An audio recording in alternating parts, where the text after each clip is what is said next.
Hello ladies and gentlemen, I am back from a really long hiatus of not casting StarCraft games to bring you the one, the only finals between myself and Happy Dude. As I'm checking my FPS, it's hovering at about 4 to 5. This is not all that great. Hopefully that'll pick up once the game starts. The first map is going to be Scrap Station. Back whenever these games were being played, I was playing Terran, Happy Dude was playing Protoss. We can see that Happy Dude is spawning in the top position on Scrap Station, and I am spawning in the right position. I'm the purple Terran, he's the yellow Protoss, as you can obviously see. It's going to be a best out of 7, and it's a pretty good series. One that I may or may not be a little jaded about, and therefore spent about a month just brooding over it before I cast it, or even more. I don't know how long it's been. Since then I've switched to playing random again, just because Terran got a little bit of a nerf, or the other races actually kind of got a buff. And that is really loud, so I am going to turn that down just a little bit.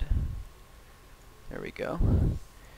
And as we are going to see, Darren's going to be moving out with a scouting worker on 10. Always good to throw down the pylon and then move out with this one. Generally Protoss players either move out with that worker, or they move out with the worker after the gateway, or they do something in between. This is pretty much an early Protoss scout. As you can see, my scouts only just now started. We're going to cross about a third of the way over to his base. I'm not really a big fan of the early scout in 1v1 against Terran with Protoss. Well, at least nowadays. Back whenever this game was played, you could still do a Reaper Rush.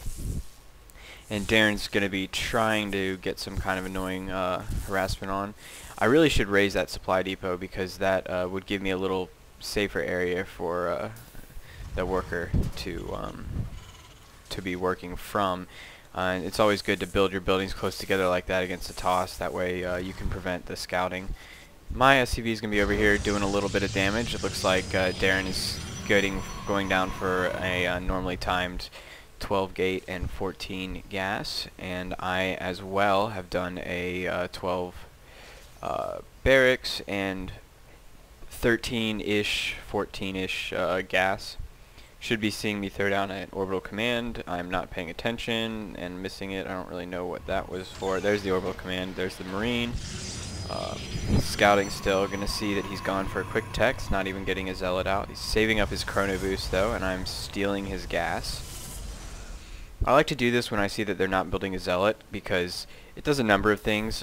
It forces them to pull guys off if they're not going to, or if they're intending on teching in any way. And since I saw that side pour go down, you can see he's now chrono boosting out a zealot in response. And I actually let that gas finish, which usually I would hit T right when it got to about 90%, but that was a little bit of misfocus by me. Just gonna barely delay that, and you can see I can see him chrono boosting out that warp gate, so I should respond, although honestly I don't remember what happens. I can't even remember if I win this game or not, so I'm kinda glad that it's taken this long to cast these games. It's really nice to let this get to about 90% and then cancel it once it gets down really low. I'm gonna keep my SCV over here in the corner just to do a fair amount of scouting later on. Getting a really fast Ghost Academy and getting early stim pack. This is interesting. I would like to see a couple more barracks get thrown down by myself here, because really I'm not going to be having any units to deal with this. I'm not really sure. I think this is a build that I had at the time that worked relatively well against Protoss. He's already got his pylon built there. He's obviously going to be 4-gating me, because that's all Darren knows how to do. And, you know, I'm not even really kidding there. I don't think I've ever seen him build a single unit other than gateway units. So these barracks I think are a little late, seeing as I know that he's doing the chrono boosted 4-gate, and I know he's going to be having a lot of zealots and stalkers. With just one barracks, it looks like I'm in a lot of trouble here. Getting a ghost out, but honestly that ghost isn't really going to help very much. I don't know what, he's just got his 4-gate up right now, so we should be seeing, after about 2 cycles, him making an attack on the front. I should be throwing down another bunker if I really intend to actually defend this. But I don't know. We'll see. It appears as though it's going to be a lot of zealots. He's got one zealot right there. He's just going to continually warp in. Really should have pressured him earlier because he built no units except for this one zealot, and I had a fair number of Marines. Although, you know, it's really hard to remember and understand like the way the mechanics of the game several patches prior. Looks like I'm going to be throwing down a couple more bunkers because I don't know if I scouted that or not, but definitely proud of myself for doing that. It really is going to prevent any kind of attack that he can make. A lot of pylons going down here.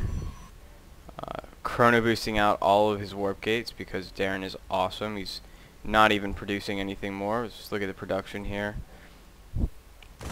All these bunkers are finishing. Hey, prehistoric forest. Really need to move these forces into that other bunker. Get into the bunker. Oh man, this is bad.